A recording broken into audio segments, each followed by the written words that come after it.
Ma'am sorry. जब तुम pressure को इंक्रीज कर रहे हो तो वॉल्यूम डिक्रीज होगा ना। अगर तुमने ये वाई एक्सिस पे प्रेशर को रखा है, एक्स एक्सिस पे वॉल्यूम को रखा है, ठीक है।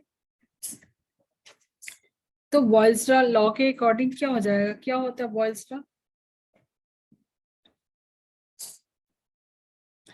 Pressure is inversely proportional to volume.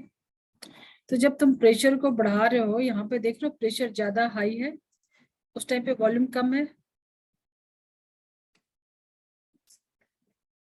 ठीक है। अगर तुम बनाते हो सेकंड ग्राफ बनाते हो ऐसा कुछ,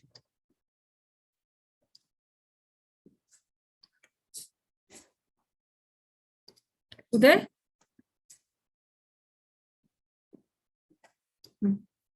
हेलो उदय, यस मैम। ग्राफ तुमको पता है इसमें कर ले रहे हो वॉल्यूम। Yes ma'am. वॉल्यूम जब रेसिप्रोकल का बनाते हो 1/p बनाते हो, उस टाइम का ग्राफ कैसा प्लॉट करोगे?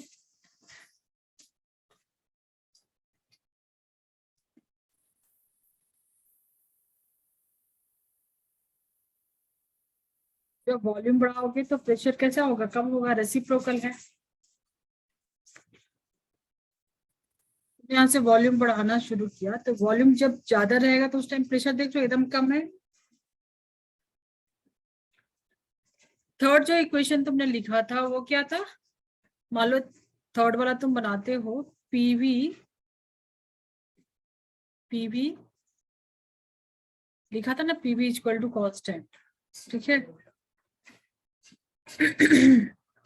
सो यहाँ पे तुम रखते हो पी, मतलब कि प्रोडक्ट जो होगा, प्रोडक्ट जो होगा उसका या तो तुम यहाँ प्रेशर रखो या वॉल्यूम रखो। So PV is equal to constant है, तो एक बढ़ेगा तो दूसरा कम होगा, क्योंकि दोनों की वैल्यू जो प्रोडक्ट है वो तो कांस्टेंट है। तो ये ग्राफ कैसा प्लॉट होगा बताओगे मुझे?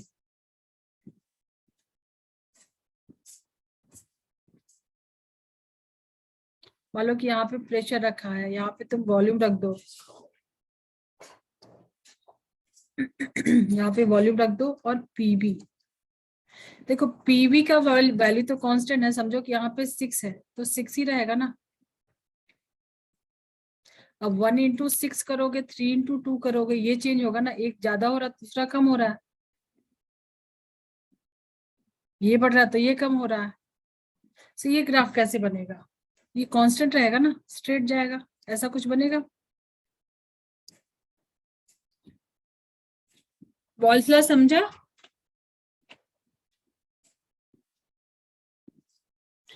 टेम्परेचर कांस्टेंट रखा है तो ग्राफ के लिए क्या यूज करते हैं? आइसोथर्म। टेम्परेचर के लिए थर्मल यूज करते हैं, आइसोथर्म। ये ग्राफ कैसा होगा? वैसा ही कुछ आता है, ऐसा कुछ तुम्हारे पास ग्राफ आता है, समझो अलग अलग टेम्परेचर पे। जैसे मान लो कि तुमने रखा कुछ, यहाँ पे कुछ और टेम्परेचर है, यहाँ पे कुछ अलग अलग टेम्परेचर पे तो आएगा ना। किसी फिक्स टेम्परेचर के लिए वैल्यू चेंज नहीं होगा, बट टेम्परेचर जब चेंज करोगे तो दोनों का वैल्यू तो अलग अलग आएगा। समझो यहाँ पे ये 600 केल्विन के लिए है और ये है तुम्हारा 200 केल्विन के लिए, ऐसा कुछ है। तो किसी एक पॉइंट पे मुझे बताओगे इसमें ऑर्डर क्या होगा? जैसे मान लो ऐसा कुछ बनाया मैंने, T1 T2 T3 तीन टेम्परेचर दिया, ठीक है। इसको दिया एक अलग अलग जगह पे, इसका नाम दिया तो किसका ज्यादा, कौन सा स्लोप पता है? स्लोप क्या होता है? जैसे ये इस वाले के लिए मान लो कि अलग अलग टेम्प मैं यहीं पे बनाती हूँ, अलग अलग टेम्परेचर पे ये तो जो स्ट्रेट लाइन जा रही है अलग अलग जाएगी ना। समझो इसका मैंने दिया है तुमको T1, इसका T2, इसका T3, अलग अलग टेम्परेचर पे लिया है, ठीक है। तो वॉल्यूम और 1/प्रेशर का जो है रिलेशन, इसमें T1 T2 T3 का ऑर्डर क्या होगा बता सकते हो? क्वेश्चन इस टाइप का ही आता है ज्यादातर।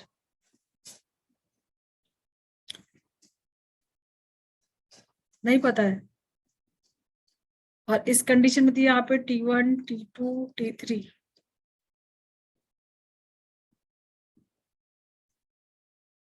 देखो यहाँ पे किसी एक जगह पे तुम मान लो यहाँ पे तुमने फिक्स वॉल्यूम रखा कुछ Vx, ठीक है। इस पॉइंट पे तो ऑर्डर क्या हो जाएगा, जो भी तुम्हारा इक्वेशन है वो क्या है, PV is equal to nRT, ठीक है। सो वॉल्यूम अभी मैंने यहाँ पे क्या कर दिया, फिक्स कर दिया। मास कांस्टेंट है, R कांस्टेंट है, तो pressure directly proportional to temperature, ठीक है। तो प्रेशर बढ़ेगा तो टेम्परेचर भी बढ़ेगा। If you increase the pressure temperature भी बढ़ेगा। सो ऑर्डर क्या हो जाएगा, T1 is greater than T2, T3। ये सब पूरा लर्न कर लेना अच्छे से, ठीक है। वैसे यहाँ पे किसी एक फिक्स पॉइंट पे तुम देख सकते हो, तो इसका ऑर्डर क्या हो जाएगा, ये सबसे ज्यादा हो जाएगा, T1, T2, T3। और ये कैसा रहेगा, ये कांस्टेंट।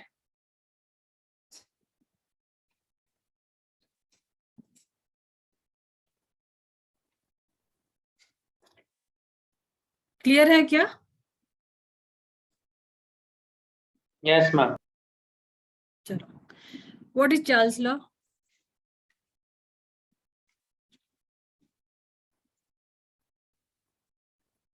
चार्ल्स लॉ क्या होता है?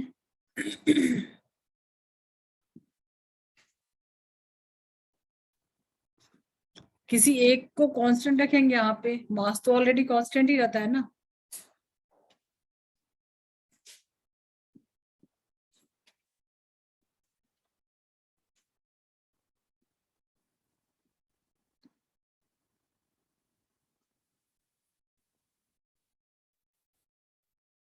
मान लो एक क्वेश्चन है तुम्हारे पास, कंटेनर में गैस रखा है, ठीक है, ऐसा कुछ, यहां से तुमने बंद किया है, ठीक है। तो जितना एरिया, मान लो कि यहाँ से तुम इसको ओपन करते हो तो ये एक्सपैंड होगा, पूरे एरिया में फैल जाएगा।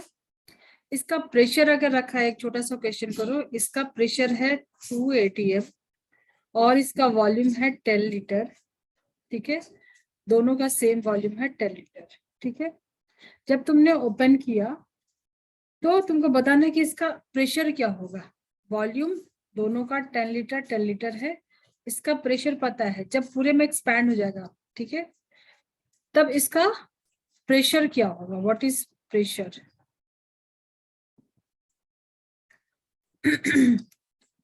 तुमको लगाना क्या है यहाँ पे, बॉयल्स लॉ।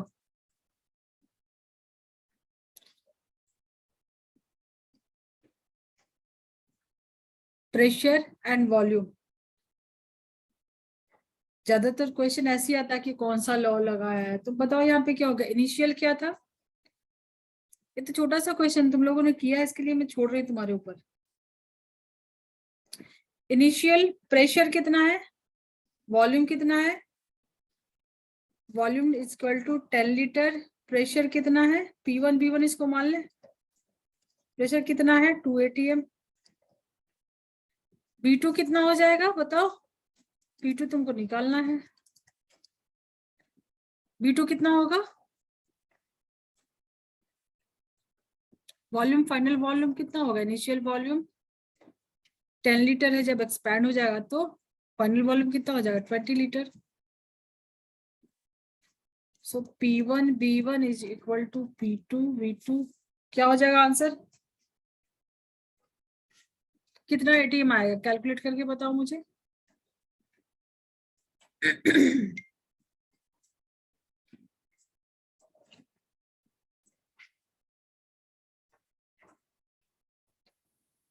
आंसर कितना आया,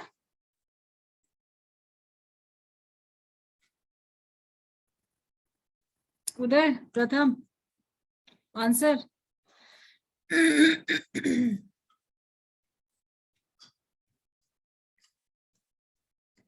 2 इंटू 10 इज इक्वल टू, इसको मान लो प्रेशर को नहीं है पता तो x मान लो, इंटू 20, तो x कितना हो गया, x इज इक्वल टू कितना हो जाएगा, प्रेशर कम होगा कि ज्यादा यहाँ पे,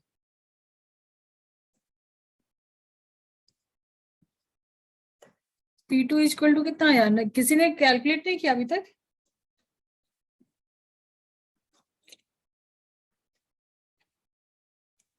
वन ATM। तो मुझे बताओ कि जब इसको एरिया ज्यादा मिल रहा है तो प्रेशर कम होगा ना, यहाँ पे प्रेशर कितना था 2 ATM, यहाँ पे कितना आया 1 ATM।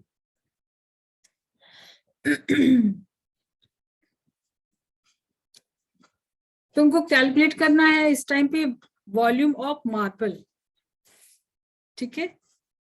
एक कंटेनर है 1 लीटर का, 1000 मिलीलीटर का कंटेनर है जिसमें कुछ मार्बल्स रखे हैं, ठीक है। और यहाँ पे गैस का प्रेशर है 10 ATM।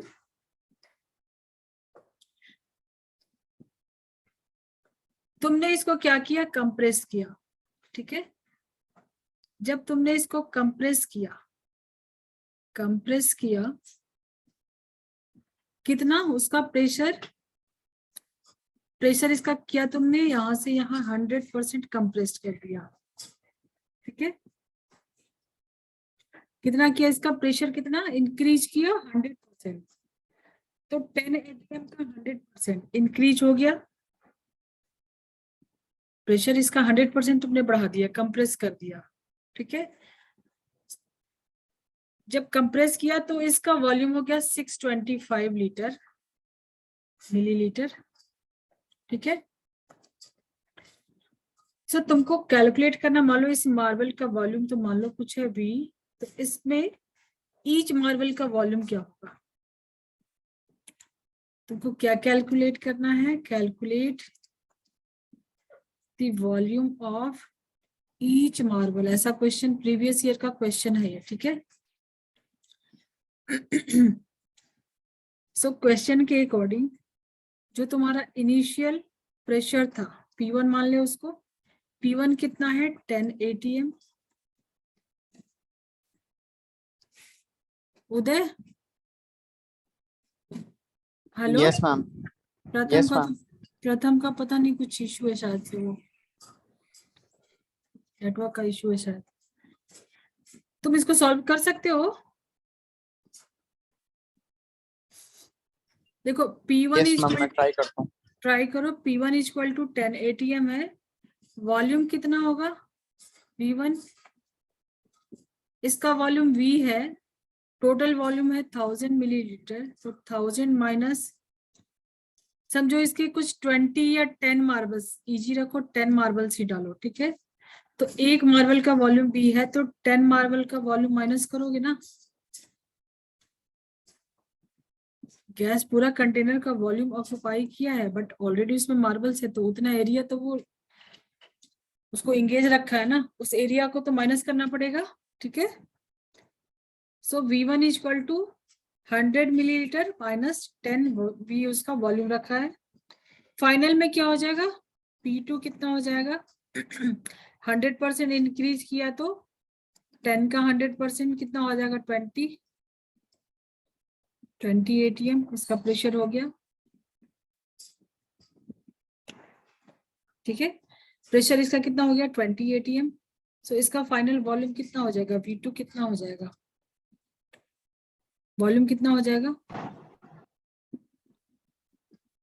देखो मार्बल तो वही है ना, इसका वॉल्यूम Yes, कंप्रेस ma'am. किया तो 1 लीटर से 625 मिलीलीटर हो गया है, तो 625 माइनस अभी भी 10 भी तो माइनस करोगे ना,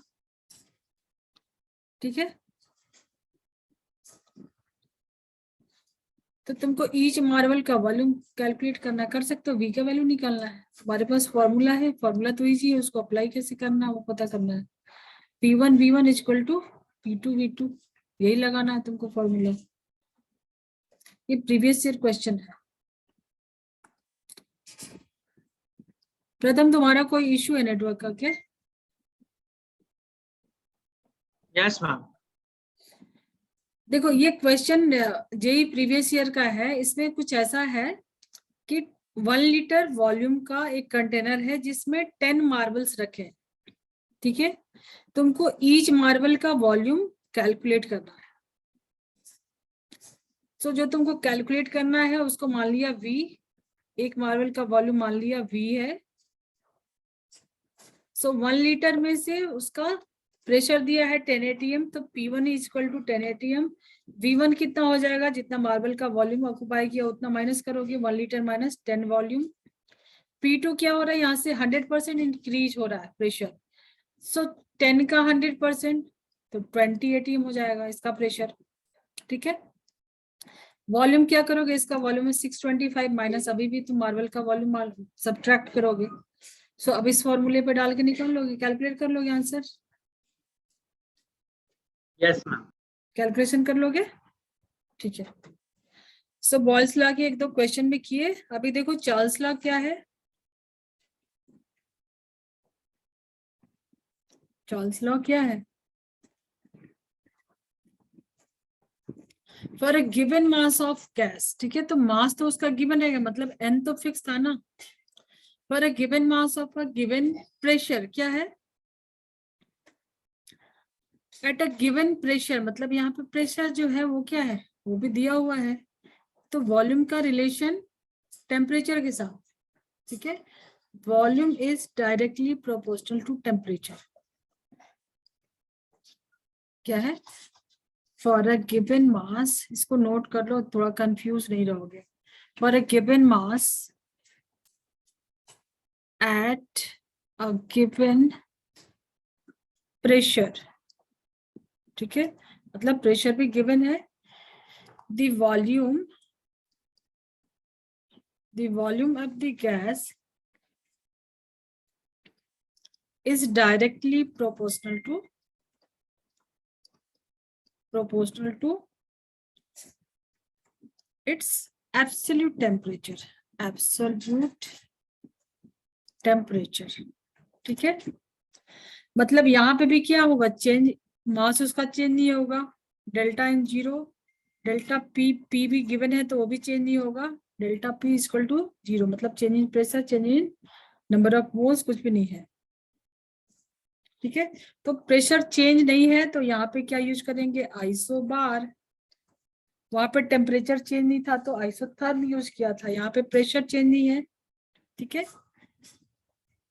पी कांस्टेंट है तो यहाँ पे क्या यूज करेंगे, आइसोबार। इसका ग्राफ अभी तुम लोग ज्यादा उसमें टाइम नहीं दे रहे हैं, इसका ग्राफ कुछ बना सकते हो। ये तुम्हारा टेम्परेचर और ये वॉल्यूम, चार्ल्स लॉ का कर सकते हो। अगेन इसको तुम गैस लॉ से देख सकते हो, पीवी सबसे इजी रहेगा, गैस लॉ यूज करके देखो। पीवी इक्वल टू एनआरटी, ये तुमने कांस्टेंट लिया है, ये ऑलरेडी कांस्टेंट है, तो volume is directly proportional to temperature, ठीक है। तो तुम इसको ऐसे भी लिख सकते हो ना, पी क्यों लिख रही, P volume upon temperature, volume upon T is equal to constant. तो इसके लिए फॉर्मूला क्या बना सकते हो तुम, V1 upon T1 is equal to V2 अपॉन T2, ठीक है। तो क्वेश्चन आता है गिवन मास और प्रेशर कांस्टेंट, तो तुम क्या लगाओगे, चार्ल्स लॉ लगा के बनाओगे, सॉल्व करोगे, ठीक है। वॉल्यूम किसके प्रोपोर्शनल है, टेम्परेचर के।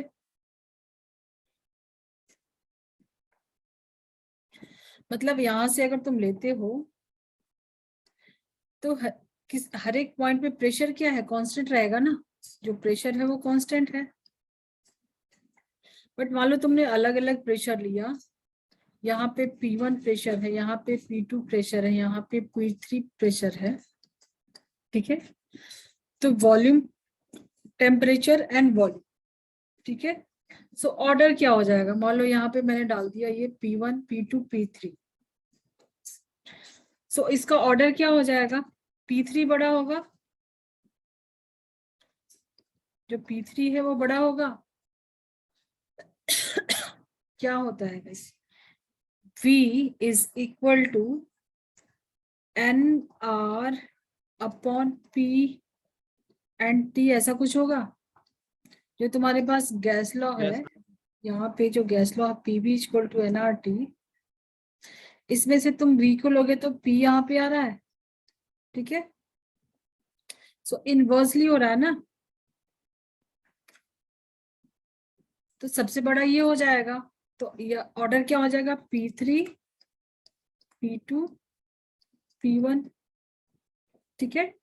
तुमने ले लिया, मान लो कि Yes, ma'am. वॉल्यूम टेम्परेचर दोनों अपोजिट है ना, रेसिप्रोकल है, इनवर्सली है। गेलुज़ैक लॉ भी याद है तुम लोगों को। What is Gay Lussac? Constant volume पे क्या होगा, यहाँ पे वॉल्यूम कांस्टेंट होगा, Yes, sir. Equal. टेम्परेचर हो गया, प्रेशर हो गया, अभी volume. For a given mass जो उसका कांस्टेंट वॉल्यूम है, तो प्रेशर क्या हो जाएगा, डायरेक्टली प्रोपोर्शनल टू टेम्परेचर। इसको ऐसे भी बोलते हैं प्रेशर टेम्परेचर लॉ, ठीक है।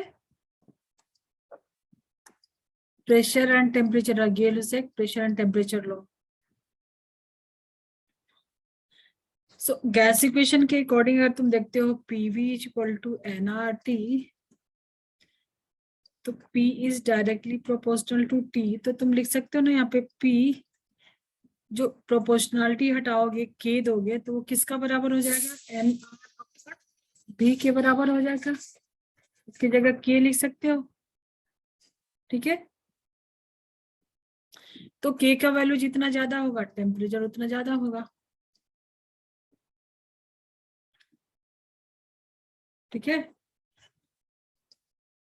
इसके लिए भी तुम बना सकते हो, मान लो इनिशियल फर्स्ट है P1, टेम्परेचर है T1, लिख सकते हो ना, equal to P2 Yes, T। तो ये सारा फॉर्मूला डायरेक्टली तुमको अप्लाई करके कंडीशन याद रखना है, किस केस में टेम्परेचर कांस्टेंट है, प्रेशर कांस्टेंट है और वॉल्यूम। जब ये तुम्हारा क्लियर रहेगा तभी तो तुम एग्जैक्ट फॉर्मूला अप्लाई कर सकते हो ना। तीनों के लिए अलग अलग इक्वेशन है ना, बॉयल्स इक्वेशन, चॉल्स, ठीक है।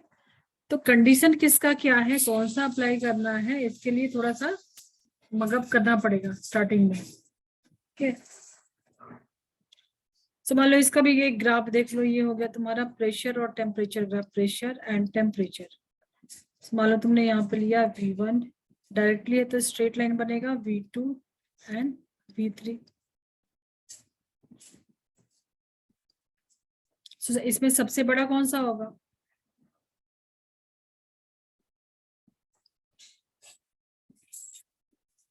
ये वाला बड़ा होगा V3। नहीं समझ में आता है तो इसको याद कर लो, V3 V2 V1।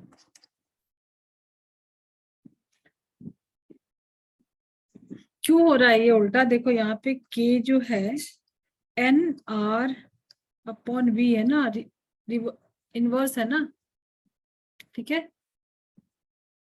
जब K का वैल्यू ज्यादा है तो V का वैल्यू क्या है, कम है ना, ये वाला बड़ा होगा। एक क्वेश्चन करो,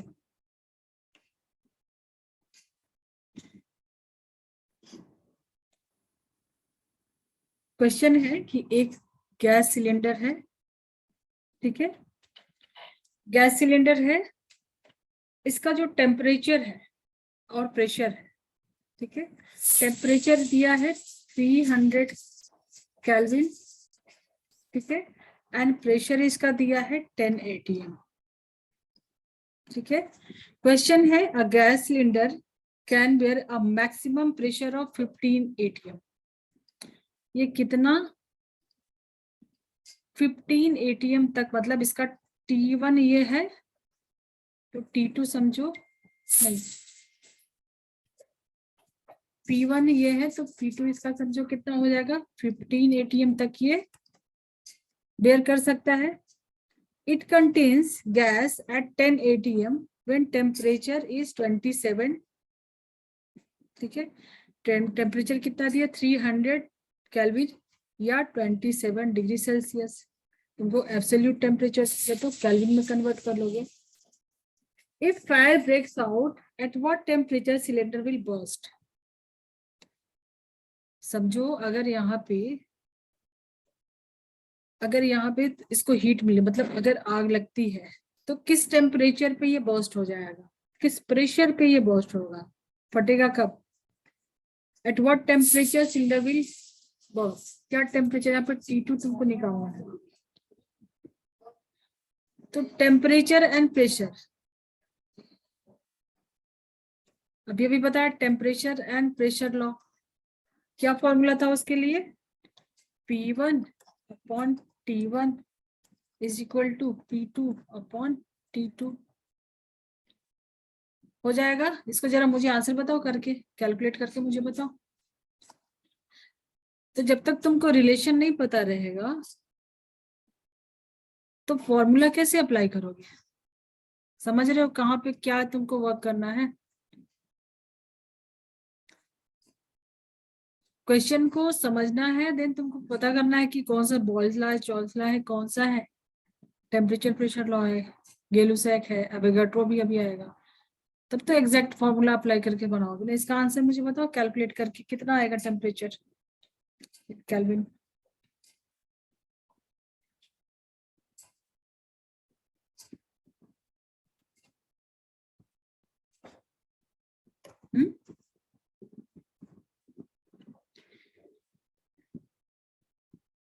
P1 कितना है? 10।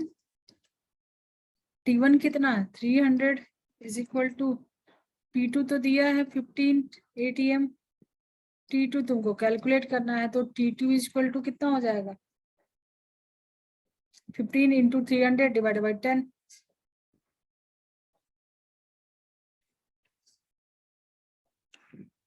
नहीं कर रहे हो सॉल्व?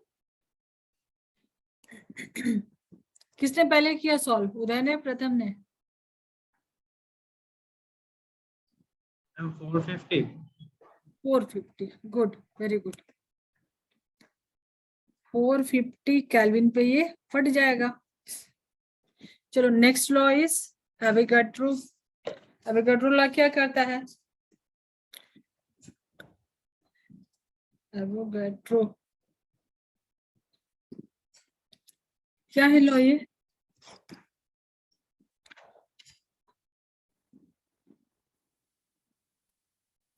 क्या है? ऐसा क्वेश्चन भी आता है।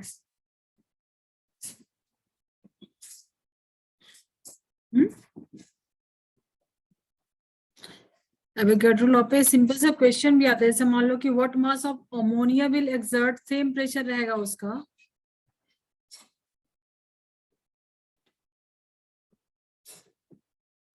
क्वेश्चन पहले बाद में करेंगे, मुझे बताओ लॉ क्या है? सेम कंडीशन पे means temperature and pressure equal होगा किसके? Volume of all gases. सबका वॉल्यूम सेम होगा ना। Under similar condition of temperature and pressure equal volume of all gases contains equal number of molecules। यही है ना एवोगाड्रो नंबर, है ना? 1 मोल में सबका सेम ही होता है ना value. Yes, ma'am. 6.0 to 10 to the power 23. हाँ, सो यही बोलता ना कि कंडीशन सेम है तो। Yes, ma'am. टेम्परेचर प्रेशर मतलब एसटीडी पे जो टेम्परेचर और प्रेशर चेंज करोगे तो चेंज हो जाएगा, पता है। So all gas contains equal number of molecules. So मान लो तुम्हारे पास कंटेनर है जिसमें तुमने अलग अलग गैस रखे हैं, सबका वॉल्यूम सेम है। मान लो इसका भी वॉल्यूम V, इसका भी वॉल्यूम V, सबका वॉल्यूम V है, ठीक है। ये कंटेनर है। मान लो यहाँ पे तुमने ऑक्सीजन गैस रखा, यहाँ पे रखा H2O, यहाँ पे N2, ठीक है। मान लो कि वॉल्यूम की जगह तुम कुछ रख सकते हो, 100 ml रख सकते हो, तो सबके वॉल्यूम V में इसकी जगह 100 ml रख लो।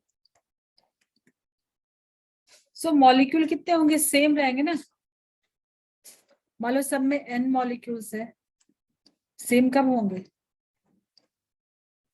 नंबर ऑफ मोल्स सेम है, मतलब जो वॉल्यूम है इतने वॉल्यूम में नंबर ऑफ मोल्स सेम होंगे, सिमिलर कंडीशन है किसका, temperature and pressure. So volume is equal to number of moles, यही है ना, ये सब तो किया हुआ है। 6.022 into 10⁻23, ये एवोगाड्रो नंबर, एवोगाड्रो लॉ यही है ना, ठीक है। एक क्वेश्चन करो इस पे भी छोटा सा।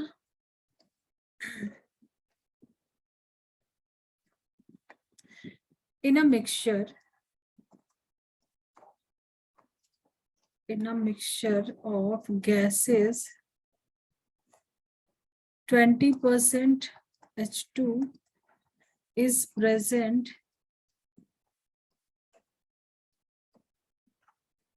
मिक्सचर ऑफ गैस में 20% अगर H2 गैस है, हाइड्रोजन गैस है, फाइंड मोल फ्रैक्शन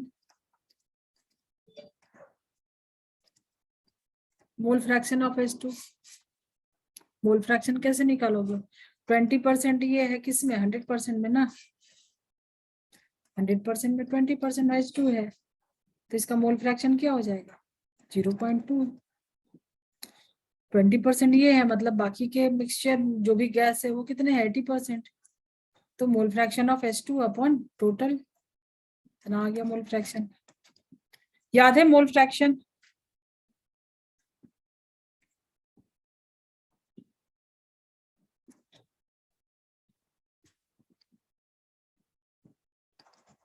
मान लो तुम्हारे पास दो अलग अलग गैस दिया है, ठीक है, टेम्परेचर एंड प्रेशर सेम है, मतलब सिमिलर कंडीशन पे, अभी जो रूल हम लोग पढ़ रहे हैं लॉ उसी पे चलो। दो अलग अलग गैस है, मान लो यहाँ पे H2 है, यहाँ पे O2 है, H2 का 1 ग्राम है, O2 का 16 ग्राम है, ठीक है। सो रिलेशन बताना है तुमको, volume of O2 and volume of H2 का रिलेशन बताना है, इक्वल होगा, ग्रेटर होगा, लेसर होगा, तो नंबर ऑफ मोल्स निकाल के बता दो, फास्ट आंसर दे दो इसका।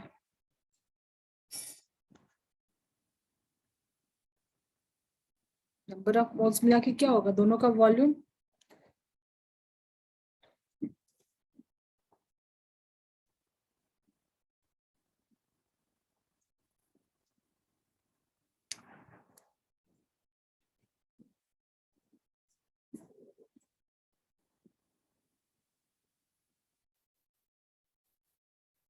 देखो अभी गैस लॉ तो हम लोग सब पहले से ही लेके चले, यहाँ पे रख के बना सकते हैं, पीवी इक्वल टू NRT, ठीक है,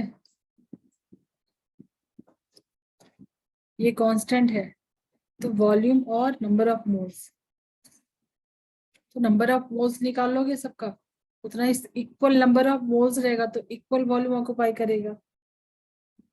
इसके नंबर ऑफ मोल्स कितने आ रहे हैं, सेम आ रहे हैं, कैलकुलेट करके बताओ नंबर ऑफ मोल्स कितने आ रहे हैं, N इक्वल टू क्या आ रहा है, इसका N इक्वल टू क्या आ रहा है,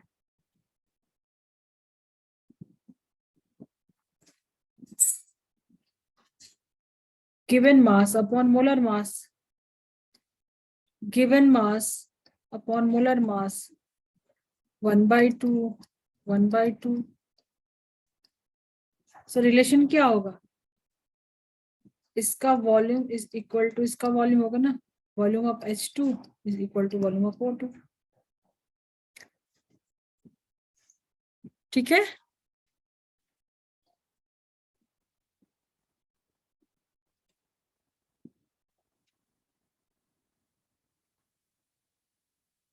कल का टाइमिंग तुमको सर ने कंफर्म किया है क्या,